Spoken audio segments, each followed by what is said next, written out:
બનાસકાંઠા જિલ્લાના વિભાજન બાદ સતત 15મા દિવસે પણ વિરોધ યથાવત જોવા મળી રહ્યો છે। આજે દિયોદરના ધરણા સ્થળેથી આંગણથળી સુધી ભવ્ય વાહન રેલી યોજી અને ત્યાં મહાસભા યોજાઈ। ભગવાનને પ્રાર્થના કરાઈ કે દિયોદરને જિલ્લો બનાવવામાં આવે અને જો તેમની માંગ નહીં સ્વીકારાય તો આગામી સમયમાં ઉગ્ર આંદોલન અને ઉપવાસ આંદોલન કરવાની ચીમકી ઉચ્ચારી। બનાસકાંઠા જિલ્લાના વિભાજન બાદ દિયોદરને જિલ્લો બનાવી આંગણ નામ આપવાની માંગને લઈ આજે દિયોદરના ધરણા સ્થળથી આંગણથળી સુધી વાહન રેલી નીકાળવામાં આવી હતી। જ્યાં રેલી આંગણથળી ખાતે પહોંચ્યા બાદ ત્યાં મહાયજ્ઞ કરી સરકાર દિયોદરને જિલ્લો બનાવે તેવી પ્રાર્થના કરાઈ અને તે બાદ આંગણથળીમાં મહાસભા યોજાઈ હતી। જ્યાં દિયોદરના ધારાસભ્ય કેશાજી ચૌહાણ, દિયોદરના રાજવી અને પૂર્વ વિધાનસભા અધ્યક્ષ ગુમાનસિંહ વાઘેલા અને કોંગ્રેસ જિલ્લા પ્રમુખ સહિત અનેક ભાજપ કોંગ્રેસના નેતા ઉપસ્થિત રહ્યા હતા। જ્યાં ધારાસભ્ય લોકોની વાત સરકાર સુધી પહોંચાડવાની વાત કરી હતી તો અગર જિલ્લો સંકલન સમિતિએ જો તેમની માંગ નહીં સ્વીકારાય તો ઉગ્ર આંદોલન અને ભૂખ હડતાલ કરવાની ચીમકી ઉચ્ચારી હતી। બનાસકાંઠા જિલ્લાનું વિભાજન કરી નવો વાવ થરાદ જિલ્લો બનાવતા દિયોદરના સ્થાનિક લોકો દિયોદરને જિલ્લો બનાવી આંગણ નામ આપે તેવી માંગ સાથે છેલ્લા 15 દિવસથી વિરોધ કરી રહ્યા છે।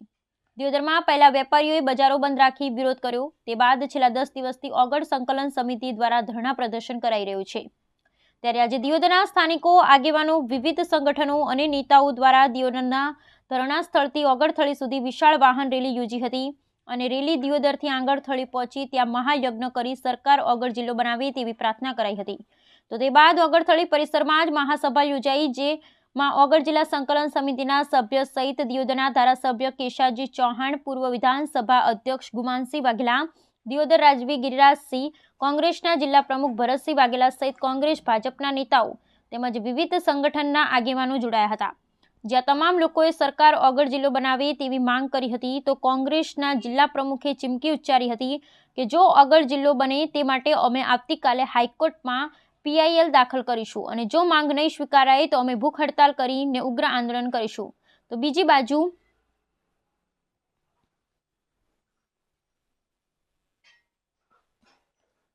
સભામાં પહોંચેલા દિયોદરના ધારાસભ્ય કેશાજી ચૌહાણે લોકોની માંગણી મુખ્યમંત્રીને મળી તેમને રજૂઆત કરવાની ખાતરી આપી હતી। આ ઓગળની ભૂમિ છે, અહીં જે કાર્ય કરીએ તે થાય। હું અહીં પ્રજાના પ્રતિનિધિ તરીકે આવ્યો છું, જે લોકોની માંગણી છે તે હું મુખ્યમંત્રીને મળી રજૂઆત કરીશ। દિયોદરને જિલ્લો બનાવવાની, ઓગળ નામ આપવાની માંગ સાથે મોટી સંખ્યામાં ભાજપ કોંગ્રેસના નેતાઓ, આગેવાનો અને લોકો ઓગળથળી પહોંચ્યા, જ્યાં ઓગળ જિલ્લો બને તે માટે તમામે આક્રમક રજૂઆત કરી હતી અને જ્યાં સુધી દિયોદરને જિલ્લો નહીં બનાવાય ત્યાં સુધી આંદોલન ચાલુ રાખવાનું, વિરોધ પ્રદર્શન કરવાની ચીમકી ઉચ્ચારી હતી। ઓગળ જિલ્લો બને તે માટે અમે અગાઉ અનેક રજૂઆત કરી હતી પણ અચાનક જ વાવ થરાદ જિલ્લો બનાવી દીધો અને અન્યાય કર્યો। આ બાબતને લઈ અમે સાંસદોના સમર્થનથી પ્રધાનમંત્રીને મળીશ અને રજૂઆત કરી। આજે ઓગળ જિલ્લાની માગણી કરતી સમિતિ દ્વારા મને પણ આમંત્રણ આપવામાં આવ્યું તો તમે પણ ઓગળજીના ધામમાં યજ્ઞના અને ઓગળજીના દર્શન કરી અને અમને મળી અને અમારી વાત સાંભળો, એટલે હું પણ એમની વચ્ચે આજે આવ્યો છું અને આપની હાજરીમાં જે વાત થઈ છે એ બધી જ વાત મેં સાંભળી છે અને એ વાત આ વિસ્તારના જનપ્રતિનિધિ તરીકે આ વિસ્તારનો કોઈ પણ પ્રશ્ન હોય, એ પીવાના પાણીનો પ્રશ્ન હોય, આરોગ્યનો પ્રશ્ન હોય, શિક્ષણનો પ્રશ્ન હોય, રોડ રસ્તાનો પ્રશ્ન હોય, આ વિસ્તારનો કોઈ પણ પ્રશ્ન હોય, આ વિસ્તારની પ્રજાની જે કંઈ માગણી હોય એ માગણી રાજ્ય સરકાર સુધી પહોંચાડવી એ મારું કર્તવ્ય છે, મારો ફરજ છે, મારી ધર્મ છે અને એ ધર્મ સમજી અને અહીં જે વાત થઈ છે એ વાત હું રાજ્ય સરકાર સુધી પહોંચાડી અને આ વિસ્તારની જનતાને ન્યાય મળે એના માટે હું મારાથી બનતા પૂરા પ્રયત્નો કરીશ। મુખ્યમંત્રીને આપ મળવાનો શું રજૂઆત કરશો? આજે તમે જે આજ સાંભળી છે જે અહીં લોકોએ કરી છે એ મુખ્યમંત્રીને કરીશું બરાબર। અહીં પ્રજાની રાડ મારે મુખ્યમંત્રી સુધી કરવાની। સૌનો આભાર। બોલો ઓગળજી મહારાજ કી જય।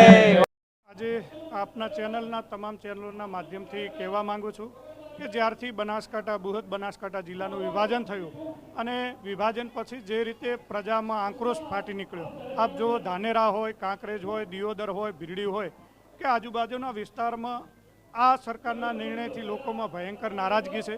અમારી ઓગળ જિલ્લા સંકલન સમિતિ છેલ્લા 15 દિવસથી વિવિધ કાર્યક્રમો આંદોલન થકી આપી રહી છે। ધરણાનો અમારો કાર્યક્રમ ચાલુ છે, એના પહેલાં અમે બજાર બંધ કર્યું હતું અને મહાપડાવનો પણ કાર્યક્રમ રાખ્યો હતો। આજે ઓગળ જિલ્લા સંકલન સમિતિએ કે અહીંના ઈષ્ટ ભગવાન તરીકે અહીંની પ્રજા જે ઓગળજી મહારાજને ભગવાનના સ્વરૂપમાં માને છે એવી આ તપોભૂમિમાં આપણે સૌ ઉપસ્થિત થયા છીએ.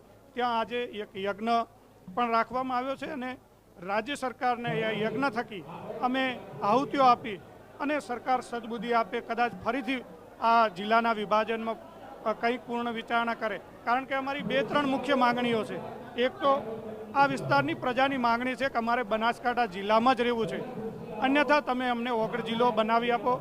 ત્રીજી અમારી એ માંગણી છે કે અમે કોઈ વાવ-થરાદને જિલ્લો બનાવે એનાથી નારાજ નથી, પરંતુ આપ જોઈ શકો કે રાજ્ય સરકારે અનેક એવા જિલ્લાઓ બનાવ્યા કે જે સૌના લોકોના મધ્યમમાં હોય, લોકોને ભૌગોલિક પરિસ્થિતિમાં અનુકૂળ આવતા હોય. આજે આપ જોઈ શકો છો કે 2000 કરતાં વધુ બાઇકો, વાહનો સાથેની રેલી, હજારોની સંખ્યામાં લોકો જોડાયા છે. અહીંના ભાજપના ધારાસભ્ય આદરણીય કેસાજી ચૌહાણ સાહેબે પણ સમર્થન આપ્યું છે. ભારતીય જનતા પાર્ટીના પ્રમુખ પણ અહીં ઉપસ્થિત છે. એટલે ભાજપ, કોંગ્રેસ અને બિન રાજકીય લોકોનું આ આંદોલન છે. આ કોઈ એક પક્ષનું આંદોલન નથી.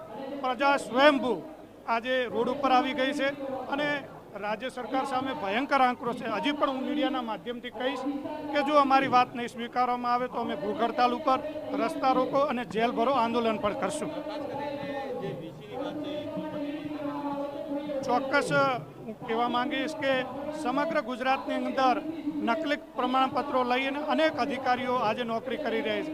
આજે તો એક વીસી પકડાણા છે, પરંતુ જો રાજ્ય સરકાર તપાસ કરશે તો અનેક અધિકારીઓ પોતાના ડુપ્લિકેટ પ્રમાણપત્રો થકી નોકરી કરી રહ્યા છે. ત્યારે હું મીડિયાના માધ્યમથી કહેવા માંગુ છું કે જ્યારે પ્રજા આંદોલન કરતી હોય, પ્રજા જ્યારે પોતાની વાત રજૂ કરતી હોય ત્યારે રાજ્ય સરકારને આ નથી પડી, પરંતુ નકલી અધિકારીઓ પર કોઈ કાર્યવાહી નહીં કરે. 2-4 દિવસમાં એક કમિટી બનાવી અને પોતાનો રિપોર્ટ સોંપી અને રાજ્ય સરકાર હાથ ખંખેરી દેશે. એટલે હું તો એવું જ માનું છું કે ગુજરાતની ગાંધીનગરની સરકાર એ ચારે બાજુથી નકલી અધિકારીઓથી ઘેરાયેલી, પદાધિકારીઓથી ઘેરાયેલી, એમના નકલી ધારાસભ્ય મળે, નકલી પીએ મળે, નકલી મંત્રીઓ મળે, નકલી આઈએસ અધિકારીઓ મળે, નકલી CBIના અધિકારીઓ મળે. ત્યારે આ એક નવી ઘટના નથી, કારણ કે રાજ્ય સરકાર કુંભકર્ણની નિંદ્રામાં સૂતી છે. ત્યારે ઓગળજી મહારાજની આજે પવિત્ર ભૂમિ ઉપર આજે લોકો ફરીથી વિનંતી કરે છે કે રાજ્ય સરકાર જાગૃત થાય અને બનાસકાંઠા જિલ્લામાંથી ઓગળજી જિલ્લો બનાવવામાં આવે એવી પણ અમે આજના તબક્કે વિનંતી કરીએ છીએ. ઓગળ જિલ્લાની માગણીને લઈને છેલ્લા 16-17 દિવસથી દિયોદરની જનતા આંદોલન કરી રહી છે. એક મોટી સભા કરેલી, પ્રાંતમાં આવેદનપત્ર આપેલું, ત્યારબાદ 10-12 દિવસથી અમારી પ્રતિક ઉપવાસ આંદોલન ચાલે છે. અને આજે અમે દિયોદરથી ઓગળ સુધીની વાહન રેલી, ભવ્ય વાહન રેલી, લગભગ આજે 200, 300, 500 તો બાઇકો હશે અને 500 જેટલી ગાડીઓ હશે. અને દિયોદરથી ઓગળ મંદિર સુધી ભવ્ય શોભાયાત્રા નીકળી. અહીંયા અમે એક યજ્ઞનું આયોજન કરેલું. ઓગળ મંદિરમાં એટલા માટે કરેલું કે જે નવો જિલ્લો બનવાનો છે ઓગળજીના નામ ઉપરથી ઓગળ નામ બનવાનું હતું અને ઓગળજીના સાનિધ્યમાં એક યજ્ઞ કર્યો. અને એવું માનવામાં આવે છે આપણા શાસ્ત્રોમાં કે યજ્ઞ કોઈ બી નિષ્ફળ નથી જતો. એમ તમને યજ્ઞનું ફળ મળે છે. એટલે ઓગળજીના સાનિધ્યમાં, ઓગળજીના મંદિરમાં એ યજ્ઞ કર્યો ઓગળ જિલ્લાના સંકલ્પ માટેનો. અને ભગવાનને પ્રાર્થના કરી અને અહીંયા એક સભા કરી. એમાં સૌ તમામ આગેવાનો હતા. અમારા દિયોદરના ધારાસભ્યશ્રી પણ હતા, પૂર્વ ધારાસભ્યશ્રી માનસિંહજી બાપુ હતા, અમારા પૂર્વ ધારાસભ્યશ્રી અને પૂર્વ અધ્યક્ષ વિધાનસભાના ગુમાનસિંહજી બાપુ હતા. ભારતીય જનતા પાર્ટીમાંથી તાલુકા ઉપપ્રમુખ, તાલુકા પ્રમુખ, કોંગ્રેસમાંથી પણ અમુક કાર્યકર્તાઓ હતા. વિશાળ સંખ્યામાં લોકો પણ હતા અને આખો તાલુકો હતો. અને તાલુકામાં બધાની એક જ માગણી છે કે ઓગળ જિલ્લો એ આપણો ન્યાય છે, આપણો હક છે અને ઓગળ જિલ્લો બનવો જોઈએ.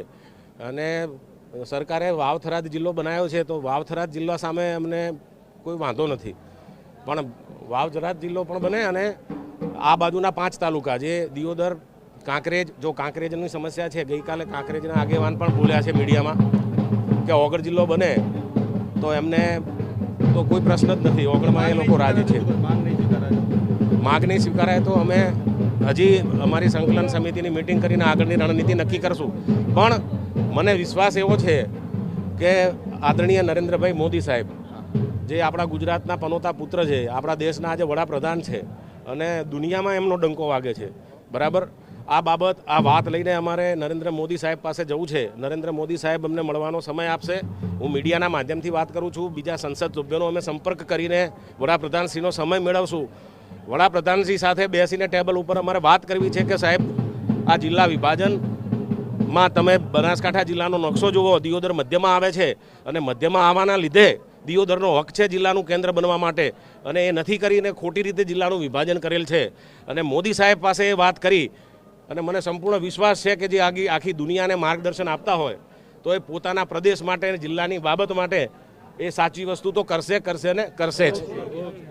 બનાસકાંઠા જિલ્લામાં વિભાજન કરીને પશ્ચિમમાં જિલ્લો આપવો એવું સરકારશ્રીએ વર્ષો પહેલાં જ ડિક્લેર કરેલું, અને એમાં પણ ઓગળ જિલ્લો આપવો એવું એમ સરકારે નિર્ણય કર્યો. મીડિયાના માધ્યમથી જ્યારે અમને ખબર પડી કે સરકારમાં વિભાજનની પ્રક્રિયા ચાલુ થઈ છે, ત્યારે અમે આખા જિલ્લાના તમામ તાલુકાઓની આગેવાનોની મિટિંગ બોલાવી DK વાઘેલામાં, અને ત્યાં નિર્ણય કરીને સરકારમાં આપણી વાતને રજૂઆત કરવી એવો નિર્ણય કર્યો. અમે સરકારશ્રીમાં તમામ મુખ્યમંત્રીથી માંડીને દરેક મિનિસ્ટરોને અને અધ્યક્ષશ્રી સાથે અમારી વાતને રજૂઆત કરેલી, પણ કુદરતને મંજૂર નહીં, સરકારે કોઈ અમારી વાતને સ્વીકાર કર્યો નહીં અને સાચી વાતનો નિર્ણય ન લેતા થરાદને તાલુકો ડિક્લેર કર્યો. ખરેખર દુઃખની વાત છે. સરકારે આ લોકશાહીની પ્રક્રિયાની અંદર લોકોની વાત સુધી સરકારે પહોંચવું જોઈએ. લોકોની શું માંગ છે, લોકો શું કરવા માંગે છે અને લોકોની શું ઈચ્છા છે એ પ્રમાણે સરકારે નિર્ણય લેવો જોઈએ. સરકારે એવો નિર્ણય લીધો નથી અને એક તરફે નિર્ણય લઈ અને એ ખુદ અમારા માટે દુઃખની વાત છે. એના માટે અમે 15 દિવસથી આ કાર્યક્રમને આગળ ધપાવવાના કાર્યક્રમો આપી રહ્યા છીએ. એના ભાગરૂપે અમે દિયોદરમાં એક મહારેલી રાખેલી હતી. એની પછી આજે પણ વગડ મહારાજના સ્થાનમાં એક મોટો હવન રાખી અને વગડ મહારાજને એક પ્રાર્થના કરવા માટે આખા તાલુકાના બીજા તાલુકાના આગેવાનોને મહારેલી ગાડીની અંદર આવ્યા છીએ. અને વગડ મહારાજને અમે બધા ભેગા થઈને સામૂહિક પ્રાર્થના કરી છે કે સરકારશ્રીને આપ અમારાથી તો હવે આ નિર્ણય આવ્યો નથી, તો આપ સરકારને કોઈ સદબુદ્ધિ આલે, ફેર વિચારણા કરે, અથવા ફેર વિચારણા ના કરે તો થરાદને રાખીને પણ વગડ જિલ્લો જાહેર કરે એવી અમે આજે વગડ જિલ્લામાં પ્રાર્થના કરી છે. અને હવે એ વાત નહીં સ્વીકારે તો અમે બધા ભેગાથી આગળ ભેગા થવાના છીએ, જિલ્લાના તાલુકાના બધા તાલુકાના, અને આગળ શું કાર્યવાહી કરવી એ અત્યારે અમે થોડી વારમાં નિર્ણય લેવાના છીએ.